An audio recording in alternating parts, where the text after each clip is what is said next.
da Santa Palavra do Senhor. Filipenses capítulo 3, dos versos 15 a 21. Carta do apóstolo Paulo aos Filipenses, à igreja de Filipos, capítulo 3, versos 15 a 21, dando então sequência, dando continuidade à nossa série em Filipenses. Façamos com leitura e com reverência a leitura da palavra do Senhor. Todos nós que alcançamos a maturidade, devemos ver as coisas dessa forma. E se em algum aspecto vocês pensam de modo diferente, isso também Deus lhes esclarecerá. Então somente vivamos de acordo com o que já alcançamos. Irmãos, sigam unidos o meu exemplo e observem os que vivem de acordo com o padrão que lhes apresentamos. Pois, como já lhes disse repetidas vezes, e agora repito com lágrimas, há muitos que vivem como inimigos da cruz de Cristo. O destino deles é a perdição. O seu Deus é o estômago e eles têm orgulho do que é vergonhoso. Só pensam nas coisas terrenas. A nossa cidadania, porém, está nos céus, de onde esperamos ansiosamente o Salvador, o Senhor Jesus Cristo. Pelo poder que o capacita a colocar todas as coisas debaixo do seu domínio, ele transformará os nossos corpos humilhados, tornando-os semelhante ao seu corpo glorioso. Até aqui a leitura da palavra do Senhor. Vamos orar mais uma vez? Querido Deus, nós neste momento estamos diante da leitura da Tua Santa Palavra. É a Tua Palavra que nos alimenta, é a Tua Palavra que nos orienta, Senhor. Que o Senhor nos capacite a ouvir a Tua voz, que o Senhor nos conduza neste momento aonde estaremos ouvindo a Tua Palavra, Senhor. Que eu não venha me esquecer de que sou apenas o mensageiro e de que o Senhor é o autor e o conteúdo da mensagem. Que o Senhor nos conduza neste momento, quebrando a dureza do nosso coração. Assim nós oramos em nome de Jesus. Amém. Os irmãos podem se assentar.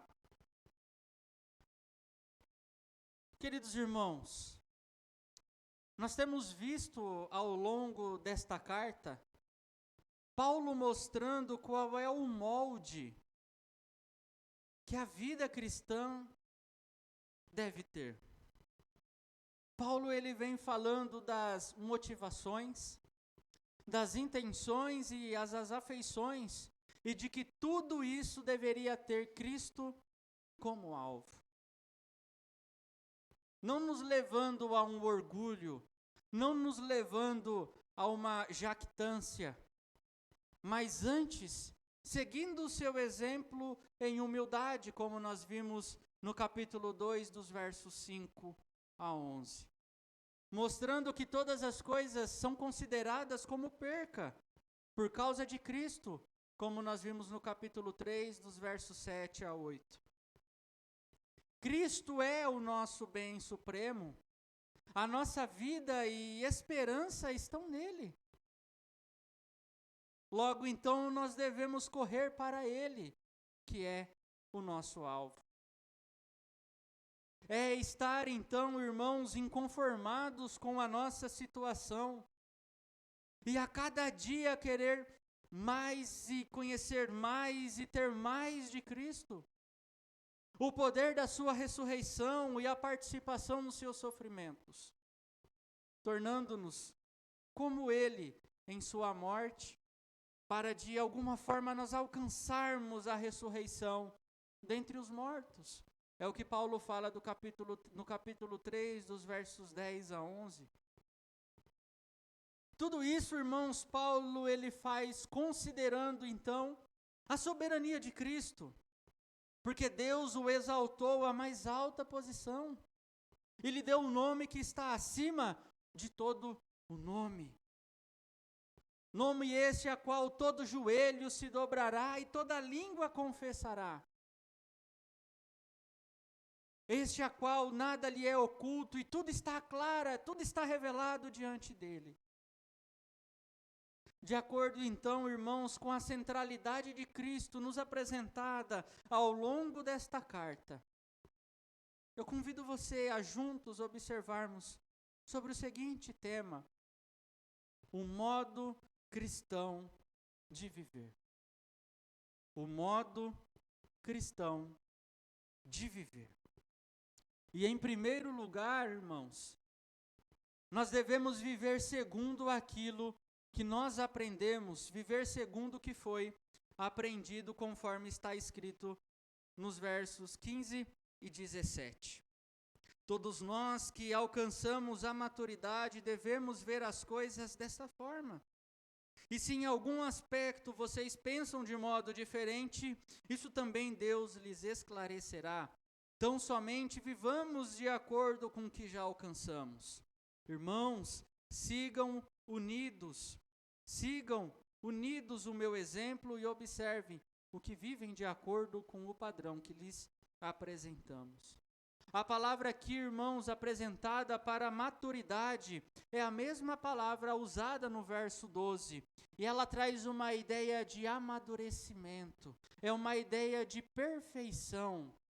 Quando nós observamos o verso 12, Paulo diz o seguinte: não que eu tenha obtido tudo isso, ou tenha sido aperfeiçoado. Paulo está falando que ele não foi aperfeiçoado, ele não alcançou a perfeição. E agora no verso 5 ele vai falar o seguinte: todos nós que alcançamos a maturidade, todos nós que alcançamos a perfeição. Pode parecer um tanto estranho, irmãos.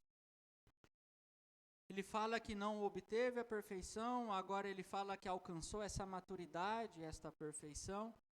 Mas o que parece, Paulo ele está sendo sarcástico com os hereges, já dito no verso 2.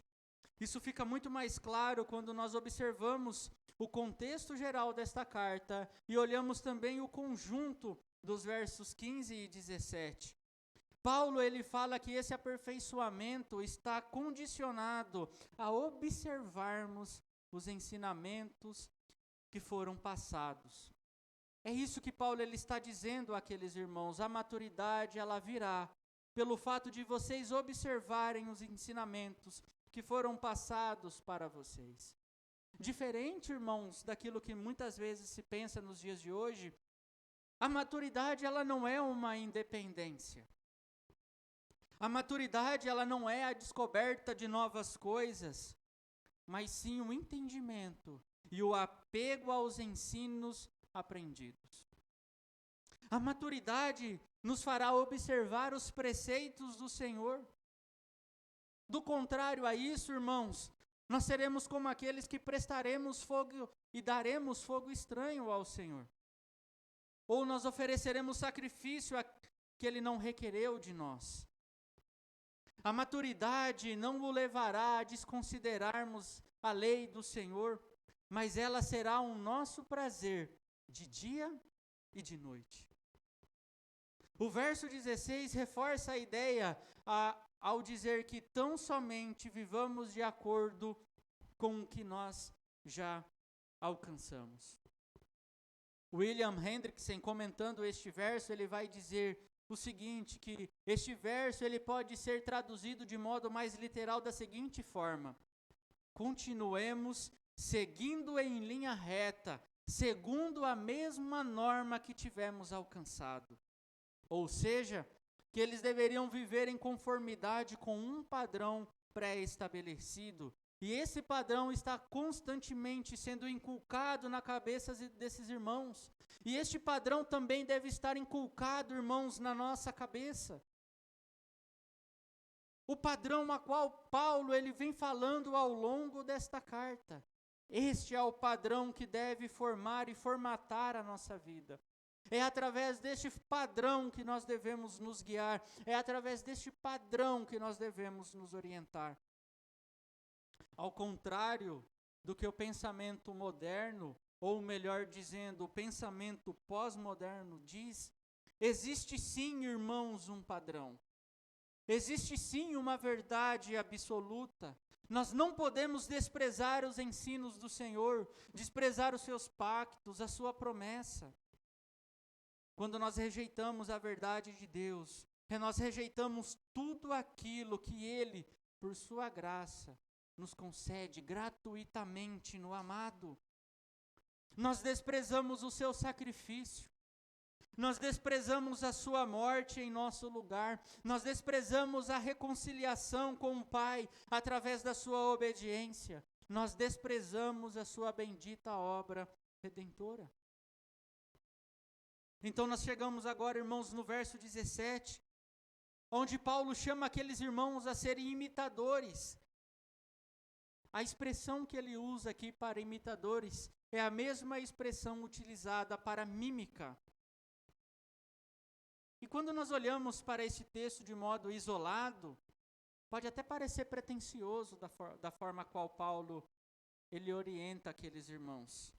Olha lá no verso 17, irmãos, sejam unidos ao meu exemplo e observem os que vivem de acordo com o padrão que lhes apresentamos. Mas nós precisamos lembrar daquilo que Paulo lhe já havia dito no capítulo 2, no verso 5, aonde ele vai nos dizer, seja a atitude de vocês a mesma de Cristo. O que Paulo então, irmãos, está querendo nos dizer é o seguinte, que nós devemos tornar seus imitadores, assim como ele é de Cristo, como ele fala à igreja de Corinto no capítulo 11, no verso 1. O alvo da imitação de Paulo não era o próprio apóstolo Paulo. O alvo da imitação era Cristo. É para ele que nós devemos correr. É com ele que nós devemos nos parecer. Nós devemos trazer em nosso corpo as marcas de Cristo para que todos saibam que nós servimos a Ele. Nós precisamos trazer em nosso corpo as marcas do nosso Mestre. As marcas do nosso Senhor. E isso, irmãos, nos mostra então que nós devemos viver de acordo com as normas do Evangelho do nosso Senhor e Salvador Jesus Cristo. E de que forma nós devemos viver então estas normas? Em primeiro lugar, irmãos, nós precisamos entender que a maturidade a qual Paulo ele fala não é o sinônimo de abandono das verdades do Evangelho. Pelo contrário, quanto mais maduros nós nos tornamos, mais dependentes dele nós ficamos. Mas nós entendemos que nós precisamos do ensino e dos ensinos do Senhor para a nossa vida. Nós precisamos então, irmãos, viver de acordo com aquilo que nós já alcançamos, de acordo com o entendimento a qual o Senhor já nos proporcionou. Viva em conformidade com o Evangelho. Viva, irmãos, de acordo com as normas prescritas pelo Senhor Jesus. Não viva como se o Evangelho nunca lhe tivesse sido pregado. Não viva como se você fosse um ímpio. Não viva como se você não conhecesse o Evangelho e não soubesse da obra maravilhosa a qual Cristo tem derramado sobre a sua igreja, sobre o seu povo. Somos chamados então, irmãos, a imitarmos a Cristo. Imitem-no em sua humildade, em sua entrega, em sua obediência. Devemos imitar a Cristo, irmãos, em nossos pensamentos. Nós devemos imitar a Cristo em nossas vontades e em nossos desejos. Sim. Imite a Cristo no trato com as pessoas à sua volta. Olhe para Ele como um reflexo diante de um espelho. Imite-o. É isso que Paulo está nos falando, é isso que Paulo orientou àquela igreja e nos orienta hoje. Que nós devemos prosseguir para o alvo, a fim de ganhar o prêmio do chamado celestial de Deus em Cristo Jesus.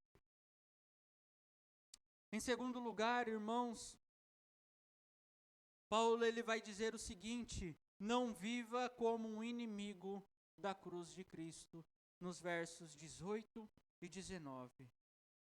Leve os teus olhos até esses versos 18 e 19. Pois como já lhes disse repetidas vezes e agora repito com lágrimas, há muitos que vivem como inimigos da cruz de Cristo. O destino deles é a perdição. O seu Deus é o estômago e eles têm orgulho do que é vergonhoso. Só pensam nas coisas terrenas. O interessante é observarmos, irmãos, o modo a qual Paulo fala desses inimigos da cruz. De modo solene, Paulo ele vai falar daqueles que se transformaram em inimigos da cruz de Cristo. Obviamente, então, inimigos de sua obra, inimigos de tudo aquilo que Cristo realizou. Paulo ele não é leviano e nem maldoso em sua forma de lidar com esse assunto tão complicado. Mas além da solenidade, ele traz de um modo muito claro o que levou esses homens a se tornarem inimigos da cruz. Paulo ele começa dizendo que ele começa apresentando o fim desses homens. Rapidamente nós conseguimos nos lembrar do Salmo 1, aonde diz, né, que são como a palha que o vento leva. E o caminho dos ímpios leva à destruição, nos versos 4 e 6. Ou como nós também vemos em Salmo 73, certamente os põe em terrenos escorregadios e fazes caírem na ruína, como são destruídos de repente, completamente tomados de pavor. São como um sonho que vai quando a gente acorda. Quando te levantares, Senhor, tu os farás desaparecer, dos versos 18 a 20. O que Paulo ele está deixando bem claro aqui, irmãos, é que esses inimigos colheriam o resultado da sua impiedade. A ideia aqui não é uma aniquilação por completa, mas sim um julgamento eminente diante do Senhor dos Exércitos. Paulo, de modo muito solene, ele está mostrando que o fim daqueles que são inimigos da cruz de Cristo é a destruição diante do Senhor, é o julgamento diante do Senhor e a colheita de toda a maldade que eles fizeram. Em seguida, nós temos a seguinte descrição: o seu Deus é o estômago, ou o ventre, em algumas versões. Diferente dos hereges do verso 2, os homens que ainda buscavam a justificação pela lei, o que nós temos agora, irmãos, é a ideia de homens libertinos. Homens que queriam viver para agradar o seu próprio eu. Homens que se importavam somente com o seu eu. Liberdade sem contenção. Uma falsa liberdade. O que esses homens buscavam, na verdade, era uma pura libertinagem, independente de consequência. Afinal, o que é o hoje? O momento? Bom, só se vive uma vez. Parece familiar? Tais homens, eles se orgulhavam de suas práticas. Não havia pudor neles. O pecado lhes era agradável e prazeroso. Eles estavam apegados a essa vida de tal forma que nada mais lhes era atrativo. Quando nós olhamos, irmãos, para os nossos dias, quando nós olhamos à nossa volta, quantos estão na mesma condição? Pessoas que outrora estavam entre a congregação dos justos, mas hoje estão como a palha, de um lado para o outro. E como nós nos comportamos diante de tal cenário? Imitamos a Paulo, lamentando por esses inimigos, ou somos aqueles que sentam e esperam a desgraça iminente? além daquilo que Paulo adverte esses irmãos a não copiarem esses inimigos da cruz, existe uma séria advertência a todos nós, irmãos. E nós não podemos nos esquecer disso, que se não for a mão misericordiosa do Senhor sobre nós, estaríamos em condições piores. Porque o que Paulo ele está falando são de pessoas que possivelmente ainda estavam na congregação. Pessoas ainda que participavam das reuniões. Pessoas ainda que participavam do culto. Essas pessoas estavam dentro da igreja. E viviam como se não fizessem parte da igreja. Essas pessoas viviam de modo despudorada. Elas tinham prazer e tinham orgulho no seu pecado e na sua prática pecaminosa. Do que nós devemos então, irmãos, nos orgulhar? Senão de Cristo. Para onde nós devemos olhar, senão para Ele? Aquele que está de pé, cuidado para que não caia. A nossa posição, a nossa condição, irmãos, então, é de nós suplicarmos diante do Senhor e clamarmos para que Ele continue tendo misericórdia de nós e nos sustentando segundo a sua graça. E por fim, então, Paulo conclui essa advertência falando a esses homens que eles só pensam nas coisas terrenas. Já não havia mais o desejo pelas coisas celestes. Eles não contemplavam mais a sublimidade da obra de Cristo. Eles não desejavam mais a cidade celestial. Mas antes eles eram atraídos por este tempo presente. Eles eram atraídos pelas coisas deste século. Aquilo que é passageiro e transitório, que enchia e preenchia o coração desses homens. Irmãos, observe esta advertência de Paulo. Ela está de modo progressivo, mas ele começa a descrever o fim desses homens, para então ele começar a descrever aonde começa o problema desses homens. Começa onde está o coração deles. Lembre-se de que quando as Escrituras falam de pensamento, ela está falando também de coração, ela está falando de vontades, ela está falando de desejos. A nossa ruína, irmãos, está quando nós tiramos os olhos de Cristo e de sua obra. A nossa ruína está quando nós nos preocupamos mais com o dia de amanhã, mais com o que havemos de comer do que com Cristo e a sua obra. Quando nós nos preocupamos mais com as coisas cotidianas. Com isso, irmãos, nós precisamos sondar o nosso coração à luz das Escrituras. Nós precisamos considerar os nossos pensamentos, o nosso caminhar. Nós precisamos considerar de fato a nossa postura. Com quem nós tomamos conselho? Qual a conduta a qual nós imitamos? Ou com quem nós nos assentamos? Esses inimigos não eram somente pessoas que estavam fora. Lembremos-nos disso. Eram pessoas que estavam e permaneciam ainda no meio da congregação, vivendo de modo perverso, como se fosse possível ocultar os seus pecados diante do Senhor. Ao sondar, então, irmãos, o nosso coração, nós precisamos chegar à seguinte conclusão: a quem nós realmente estamos servindo? Quem é o Senhor do teu coração? Quem é que realmente conduz a tua vida? É Cristo? Ou é o teu próprio ventre? É Cristo? Ou você faz as coisas segundo lhe parece melhor? As coisas acontecem segundo a vontade do Senhor e você se submete à vontade do Senhor?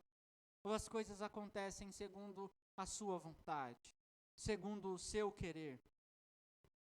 Se você então, irmãos, encontrar o seu coração neste momento, longe do Senhor, longe de Cristo e de sua obra, eu convido você a se lançar aos pés dele esta noite e confessar os seus pecados diante do Senhor, diante da cruz de Cristo. para que você seja plantado junto a correntes de águas, para que no tempo certo dê o fruto, frutos que glorifiquem ao Senhor. Se arrependa. Confesse diante do Senhor a dureza do seu coração e os seus pecados. Se arrependa. Se arrependa. Não seja como esses homens, a qual esperam e aguardam a destruição. Que o teu coração seja encontrado nas coisas celestes, nas coisas aonde o ladrão não rouba, aonde a ferrugem não corrói e aonde a traça não destrói. Que o teu coração, irmãos, nesta noite seja encontrado em Cristo e na sua obra vicária. E em terceiro e último lugar, irmãos, viva realmente como um cidadão do céu. Dos versos então 20 a 21, acompanhem comigo a leitura, mais uma vez. A nossa cidadania, porém, está nos céus, de onde esperamos ansiosamente o Salvador, o Senhor Jesus Cristo. Pelo poder que o capacita a colocar todas as coisas debaixo do seu domínio, ele transformará os nossos corpos humilhados, tornando-os semelhante ao seu corpo glorioso. Paulo aqui, irmãos, ele começa justamente ao contrário do que ele fez nos versos 18 e 19. No verso 19, ele termina falando do pensamento, porém ele começa falando sobre a destruição. Aqui Paulo ele faz o inverso. Paulo ele nos lembra de que nós devemos viver como cidadãos celestes. Os homens desta terra, os homens, aqueles que são inimigos, eles só pensavam nas coisas terrenas. Porém, aqueles que são considerados cidadãos celestes, o seu coração estava em Cristo. Aqueles homens estavam condenados. Esses agora vivem no Senhor. A expectativa está nos céus. Seus olhos devem mirá-lo. Assim como os homens olhavam para o céu enquanto ele desaparecia em meio às nuvens, agora é esperar ansiosamente, então, o seu retorno. Não é viver como se nós não fizéssemos parte de um reino maior, e de um império maior e de um reino mais glorioso. Irmãos, nós vivemos ainda neste mundo. Nós vivemos ainda neste mundo caído, neste mundo contaminado pelo pecado. Mas nós devemos nos lembrar de que nós pertencemos a outro reino. Nós temos um rei, um outro rei, um rei que é o rei da glória. Nós pertencemos a outra realidade, uma realidade maior. É nisso que nós devemos nos ancorar, é nisso que o nosso coração deve se apegar. Bom ou não, reinados passarão. Governantes cairão. Poderes serão dissipados. Mas o reinado de Cristo, ele é eterno.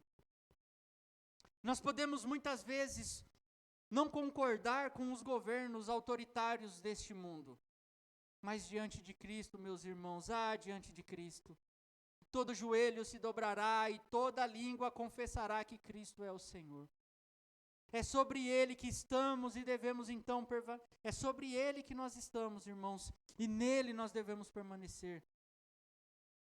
E Paulo então, ele conclui apontando para uma sólida e verdadeira esperança escatológica, levando então os nossos olhos para o futuro, para a verdade de que esse corpo mortal será então transformado em um corpo semelhante ao do nosso Senhor e ao do nosso Salvador. Não mais um corpo humilhado, mas então, irmãos, um corpo glorificado. Essa verdade deve encher o nosso coração. Essa verdade deve trazer brilho aos nossos olhos. Se isso não faz o seu coração pulsar, o seu coração vibrar, irmãos, querido, temo que o seu coração esteja apegado a este mundo, mais do que as coisas celestes. O nosso coração ele deve vibrar, o nosso coração ele deve estremecer diante desta verdade, diante da verdade celeste do nosso Senhor, irmãos. Caso isso não aconteça, provável que o nosso coração ainda está demasiadamente apegado a este mundo. Esta verdade transformadora é a promessa deixada por Cristo para todos aqueles que fazem parte de seu rebanho. Sim, irmãos, esta é a promessa do bom pastor, aquele que deu a vida pelas suas ovelhas. Essa verdade, ela é santificadora, essa verdade, ela é transformadora, ela nos conduz a correr para o nosso alvo e nos querer parecer mais com Cristo do que com este mundo corrompido e seus prazeres temporários. É somente em Cristo, irmãos, que nós teremos a verdadeira autoridade. Nós já desfrutamos sim de uma maturidade, mas ainda não em sua plenitude. Essa completa transformação ocorrerá em breve, na ressurreição a nossa ressurreição e na volta de Cristo. Gostaria então, irmãos, para concluir esta mensagem, de fazer apenas 3 aplicações breves diante deste texto a qual nós acabamos de ver.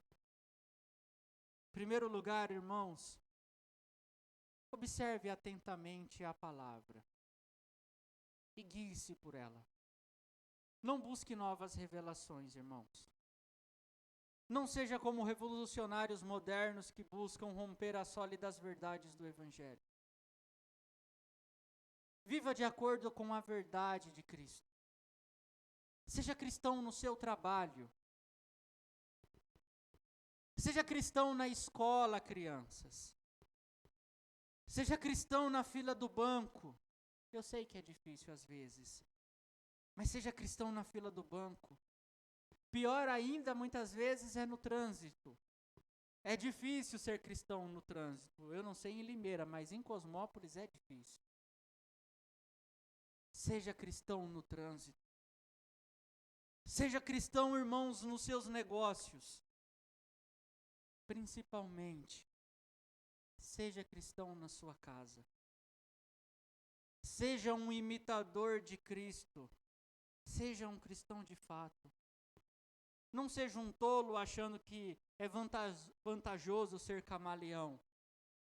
Conforme o ambiente você se disfarça. Conforme o ambiente você muda o seu posicionamento. Você muda a sua postura. Irmãos, entendam isso de uma vez por todas. O Evangelho é confronto de cosmovisões. O Evangelho é uma religião, sim, de domínio, irmãos. O reino de Deus é tomado à força. Irmãos, nós não podemos querer ser pacíficos. Crente agente secreto, 007. Seja um cristão. Em segundo lugar, irmãos, cuide de seus pensamentos. Cuide para que seus pensamentos não estejam apegados às coisas deste mundo. Lembre-se que você pertence a outro reino. Volte-se para Cristo. Humilhe-se diante dele. Não vá dormir esta noite sem se humilhar diante do Senhor, clamando pelo perdão da sua alma, clamando pelo perdão da dureza do seu coração. Humilhe-se diante da poderosa mão do Senhor. Irmãos, a quem nós podemos recorrer para retirar o nosso fardo, senão ao Senhor Jesus Cristo? Coloque então os seus fardos sob a cruz, suas aflições, os seus medos. Olhe para as suas mãos perfuradas, para os seus pés perfurados. Olhe para aquele que entregou a si mesmo, para que nós fôssemos reconciliados pelo seu sangue. Vá até Cristo. Corra até Ele e humilhe-se diante dEle, para que os teus olhos contemplem a cada dia mais e mais as verdades do Senhor. Para que sejamos crentes e tenhamos visões realmente do Senhor e dos céus. Para que desejemos a cada dia mais e mais estar com o nosso Senhor. Que o nosso anseio seja Cristo. Que o nosso anseio seja nós nos encontrarmos com Ele. E por fim, irmãos, santifique-se. Santifique-se alimentando-se da verdade de que, assim como nosso Senhor venceu a morte, assim nele nós venceremos e estaremos unidos com Ele para todo sempre, irmãos. Ai, que verdade. Que verdade que muitas vezes nós perdemos a beleza, irmãos. Quantos de nós esquecemos? Quantos de nós já não desejamos mais a volta do nosso Senhor e Salvador Jesus Cristo? Quantos de nós já não desejamos e já não oramos? Quantos de nós já nem lembramos mais que Ele prometeu que voltará? Quantos de nós estamos olhando, só vemos nuvens e achamos que esta terra, este mundo é tudo que nos reserva, é tudo que nos espera? Quantos de nós achamos que o emprego dos sonhos é o que importa? Ou a aposentadoria tão desejada é o que realmente vale a pena buscar dia após dia? Quantos de nós só estamos preocupados em dormir à noite? Quantos de nós estamos somente preocupados com: será que eu vou conseguir emprego amanhã?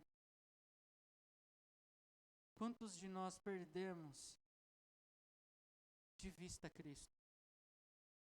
Quantos de nós perdemos a ideia da volta de Cristo?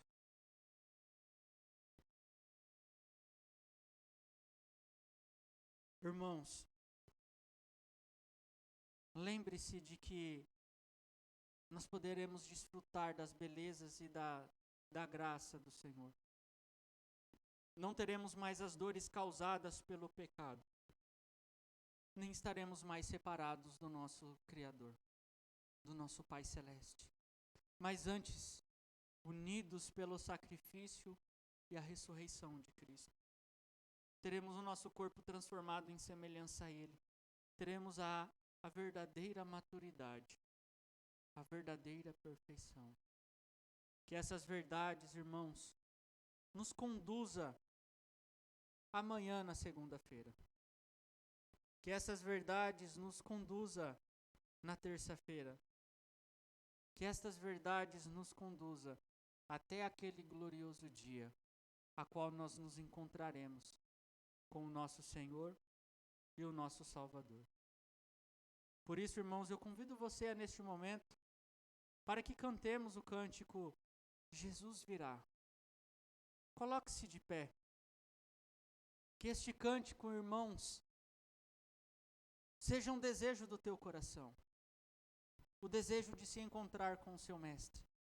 O desejo de abraçar o seu mestre.